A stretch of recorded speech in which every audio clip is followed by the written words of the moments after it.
በምድር ላይ በቃ በህይወት በምድር እስካላችሁ ድረስ ሰው ይወደናል ብላችሁ እርግጠኛ አትሆኑ። ሚስት በሉ፣ ባል በሉ፣ ልጅ በሉ፣ እናት በሉ። በቃ በምድር ላይ ሰው ይወደኛል ብላችሁ እርግጠኛ አትሆኑ። ኧረ ተው እንዴ! እናቴማ ትወደኛለች ልትሉን ትችላላችሁ። ወይ ባለቤቴ ወይ ሚስቴ ትወደኛለች እያላችሁ ሊሆን ይችላል በልባችሁ። ቢወዳችሁ እንኳን ህግና ደንብ አለ። ህግ አስቀምጦ ድንበር አስቀምጦ ነው የሚወዳችሁ። ድንበሩ የጣሳችሁለት መዝለቅ ይቻላል? እስኪ አምሽተ ግባ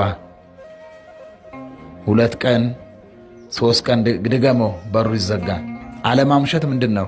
ህግ ነው ማለት ነው፣ ደንብ ነው ማለት ነው። እኛ ስንወድ ድንበር አስቀምጠን ህግ አስቀምጠን ነው የምንወደው። የምንወደው ሰው ደንባችንን ከተላለፈ ህጋችንን ከጣሰ